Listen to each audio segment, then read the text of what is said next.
that couch. Shopping is murder, isn't it? Yeah, I'm not going shopping again for a whole week. Oh, my aching feet. I know what you mean. But shopping's fun, isn't it? They're showing so many wonderful things. Some wonderful buys, too. Yeah. Why, would you believe it? I saw a mink coat for $15,000 marked down to 14. Well, what good is it? They'll only sell one to a customer. Come on, Nancy, sit down and relax. Oh, yeah. We. Oh, gee. That feels good. Sometimes when you stand on your feet long enough, they get numb. Sometimes if you rub them, you start the circulation. That's a good idea. Ooh. Talk about numb. My feet are so numb I can't even feel them. Ow! Excuse me, dear. I'm sorry, dear. I got my slippers here. Oh, I couldn't walk another step if I had it. Good thing Charlie's coming to pick you up. Yeah. We could drop you by your place, sweetie. Swell. I've got so many packages. Hey, Joni, you bought so many things. What'd you do, have them all sent? No, I returned them. Do you mean to say you returned all those things before you brought them home? Well, sure, I figured why make an extra trip? I'm in the store anyway. I don't get it.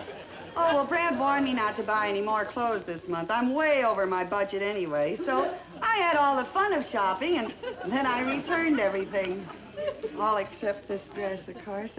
I just couldn't get myself to give it back. Oh, no, it looks beautiful on you. Thanks. Oh, I dread telling Brad about it. I know you'll be furious with me. What's your problem, Joni?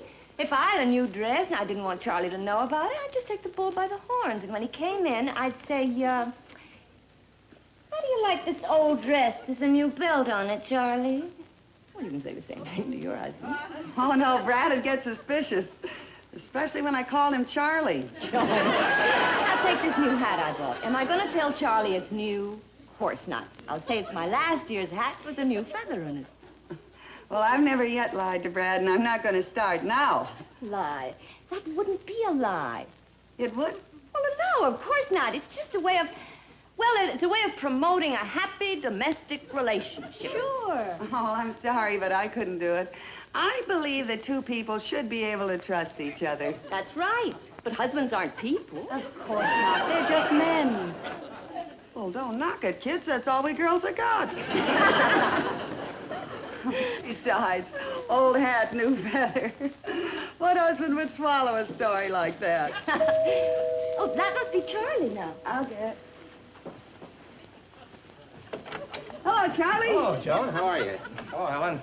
Oh, honey. Hi, sweetie. Hiya. We're taking Helen home. Oh, fine. Say, isn't that a new hat? You mean this old... Don't you recognize it? It's last year's hat, dear. It just has a new feather in it. Oh, looks great.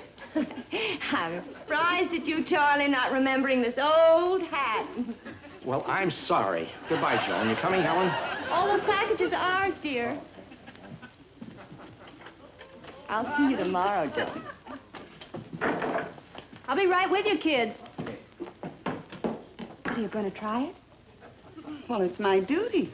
If I tell Brad the truth, he'll get upset. He'll start to worry. High blood pressure. Well, I can see him in the hospital. Doctors, transfusions. Helen, I've got to tell that lie to save my husband's life. Julie, I'm home. In here, dear. Hi, Joni. Oh, hello, darling. How are things going in court today? Oh, just fine. Is dinner almost ready? Be ready in a minute. Well, I'll just run along and wash up. Say, isn't that a new dress? New dress? This old thing? Why, Brad, I've had this dress for almost a year now. It must be this new belt that makes it look new.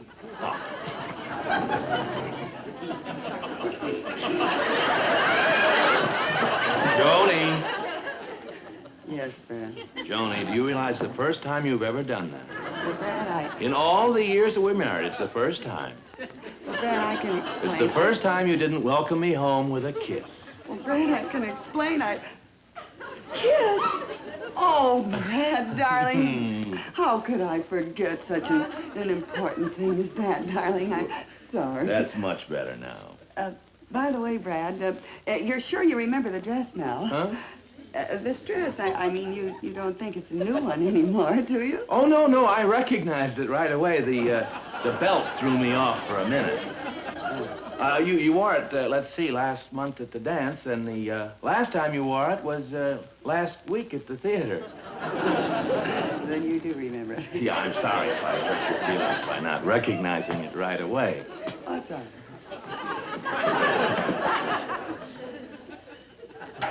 As a matter of fact, Joni, you have so many other pretty dresses, I don't see why you wear that same old thing all the time.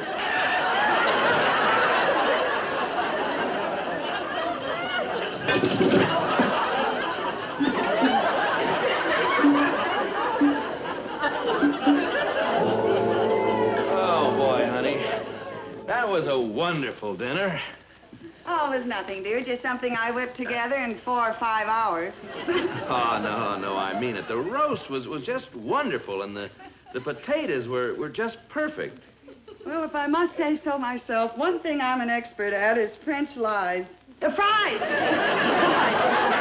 Oh, speaking of lies, Brad, reminds me, I mean, not that it reminds me, it doesn't remind me at all. There's no connection well, wasn't it funny when you thought that this was a new dress? Uh-huh.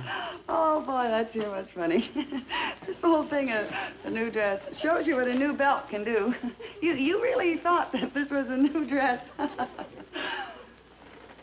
This old thing.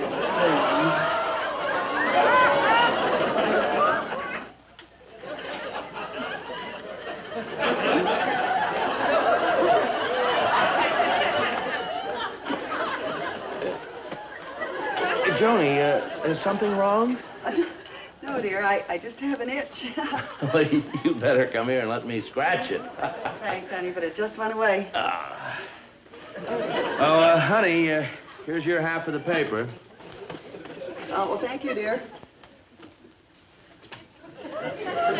Well, aren't you going to read it? Well, I can read it from here. Huh? Those Yankees did it again. I'll be right there, honey. I just sort of like a long walk after dinner. Well,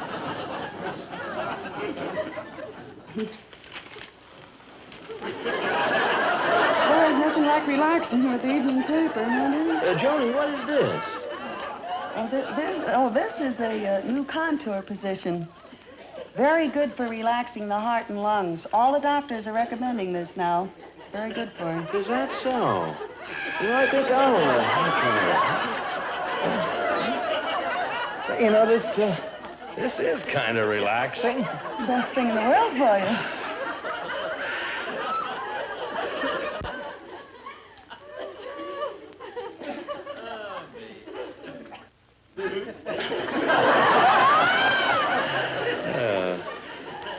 Joni, how long do you have to stay in this position? Oh, well, that depends, dear. Depends. You know, sometimes you stay in this position longer and sometimes shorter. Got a feeling this is one of my long days. Joni, are you hiding something from me? Yeah. No? Well, I mean, are you feeling all right, dear? And why do you have to relax your heart and your lungs? Well, a girl's got to look after her heart and lungs, you know. If they ever stop, you're in big trouble. You got to watch the ticker and tick, tick, tick, tick. And the lungs, lung. I'm so relaxed now, dear, that I think I should go to bed. Yes, honey. You better run along. Yeah, good night, darling. Good night. What? Oh, this is the moving contour position. It stirs up the liver. Spine for the spine, hip for the hip. In fact, it's great for the whole darn plate.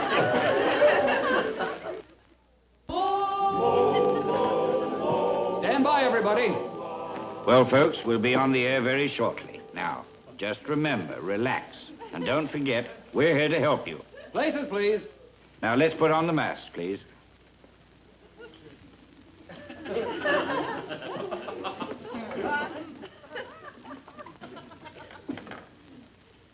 Good evening, ladies and gentlemen, and welcome once again to Marriage Clinic. Each week at this time, we try to help solve the problems of men and women who have sailed into rough weather on the sea of matrimony. As you know, it is the policy of this program not to embarrass those who come to seek our advice. Therefore, we have provided them with masks in order that they may not easily be recognized. And further, instead of using their names, we have given them numbers. These are our guests this evening, and we sincerely hope that we can be of assistance to them as they stand face to face with life's gravest problem, a crumbling marriage. To answer their questions tonight, we have assembled a panel of outstanding experts. First, that noted psychologist, Dr. Theodore von Griffin. How do you do? Doctor. Second, Miss Margaret Willoughby, President of Southside University. Miss Willoughby, please. Our third expert this evening was to have been Dr. Horace Griswold, but circumstances prevented him from appearing. We are most fortunate at the last minute, however, to have prevailed upon our expert of last week, Judge Bradley J. Stevens, to be with us once again tonight. Nice to have you again.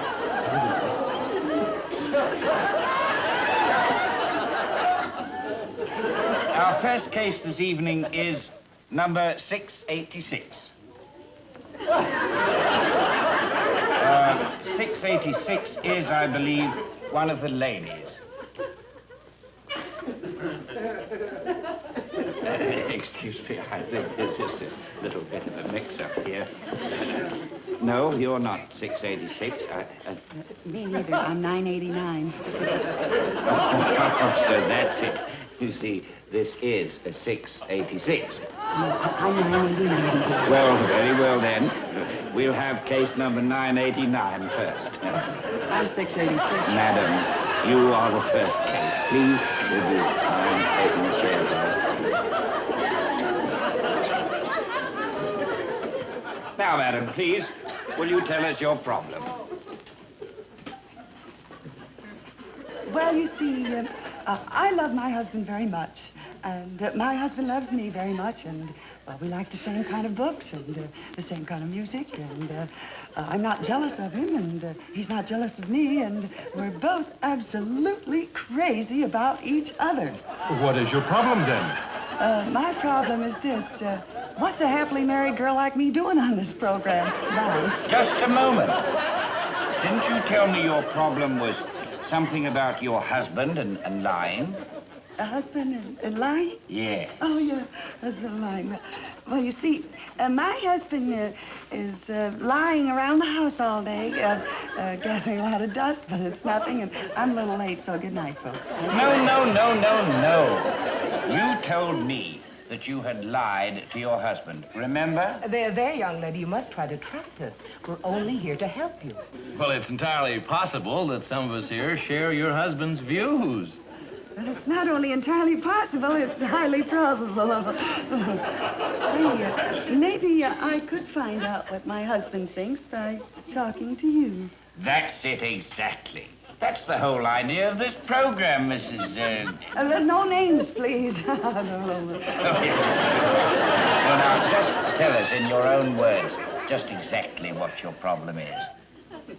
Well, to put it simply, I told my husband a little lie. A little lie? That doesn't sound so terrible. It doesn't? Why, no. We thought you had a serious problem. I hate to disagree with my colleagues, but in my opinion, there's no such thing as a little lie. No. One little lie leads to another, and then to another, until the whole foundation of marriage crumbles. Do you understand? Yes, dear. Of course, you see, I'm a married man, and my wife has the same opportunities as you for lying, right? Oh, I suppose so. But my wife wouldn't think of lying. You bet she would. So if my wife doesn't lie to me, why should you lie to your husband? Because the whole success of marriage is based on a mutual love, a mutual fondness, a mutual understanding, and a mutual...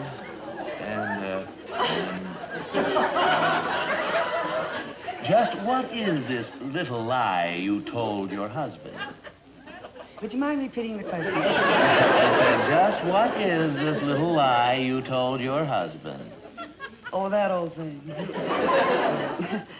Well, it all started at home one day when I suddenly took off under my own power and started flying around the room.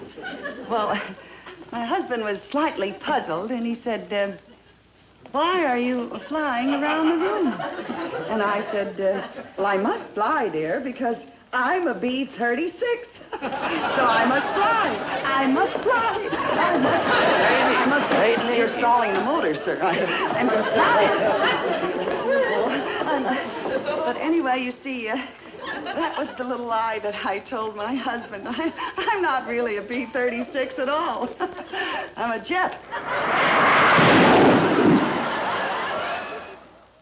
Hello, Tom.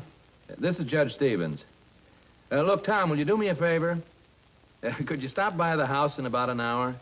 Mrs. Stevens is up to something, and I want to try and find out what it is, so stop by the police lab and bring a lie detector. Yeah, that's right. Thanks, Tom.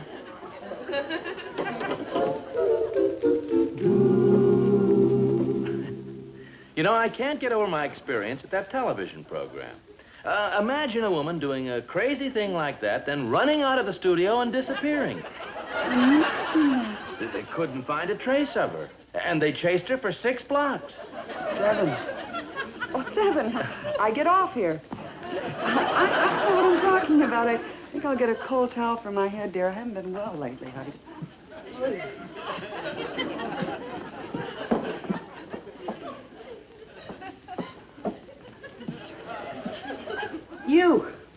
You're the cause of all this. Oh, boy, I'd like to, why couldn't you have been a flowered prince so I could hate you? Why did you let me try you on? Why didn't you keep your big fat zipper shut? Oh, you caused me so much trouble. I'd gladly take you by the collar and... Oh, but you're such nice material. I guess I shouldn't blame you anyway. After all, it's my own fault. I'm the one that told the lie. Shake. That first lie caused me. Oh.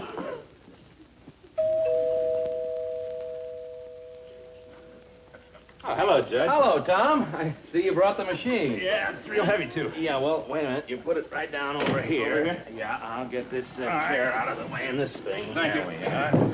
Oh, Joni. Joni, this is Tom Randolph of the police lab. Hello, Mrs. Stevens. How do you do? Oh, how are you? Yes, honey, he's here to demonstrate something for me. You know, I've always wanted to see one of these gadgets work. I've always been interested in lie detectors.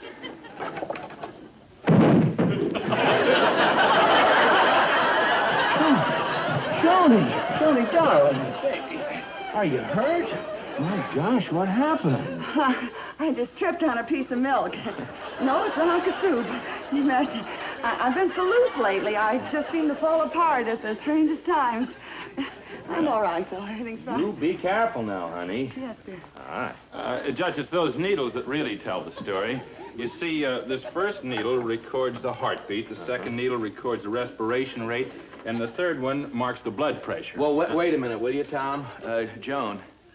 Joni, will you come here and help us work this thing, please? That'll be fine, then I can give you a practical demonstration. I've got a wonderful idea, Brad. I'll go get my Aunt Martha. You know what a wonderful liar she is. That's how she got my Uncle Harry. Do you remember? Oh, now, wait a minute, Joan. We don't need a liar. I just want to see how this thing operates. The idea behind the machine is really very simple. You see, when a person tells a lie, their blood pressure changes and the heartbeat changes, and we can tell by the movement of those needles. Well, I think you better get somebody else to demonstrate the machine out Why? here.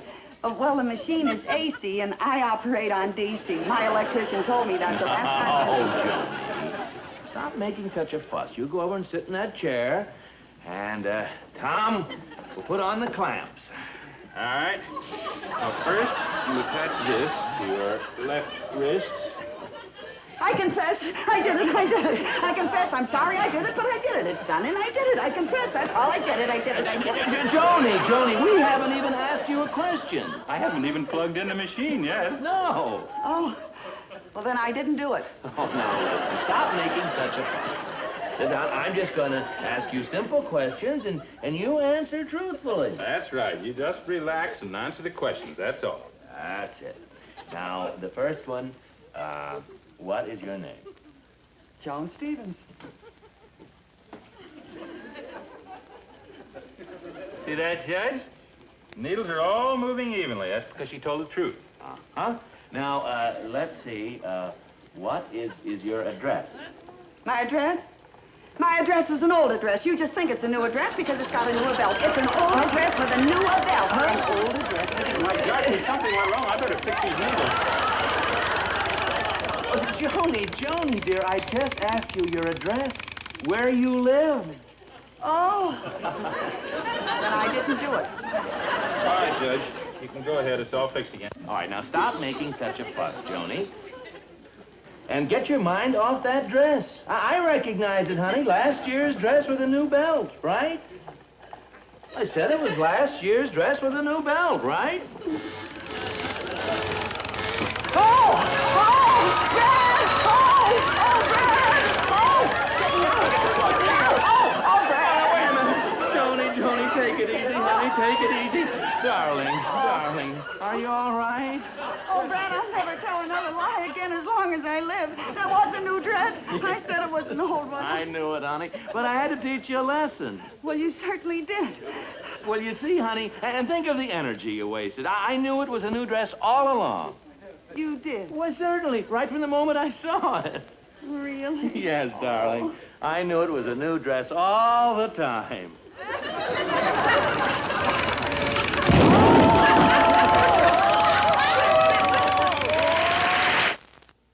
I married Joan. What a girl, what a world, what a life. Oh, I married Joan. What a mind, love is blind, what a wife. Giddy and gay, all day she keeps my heart laughing.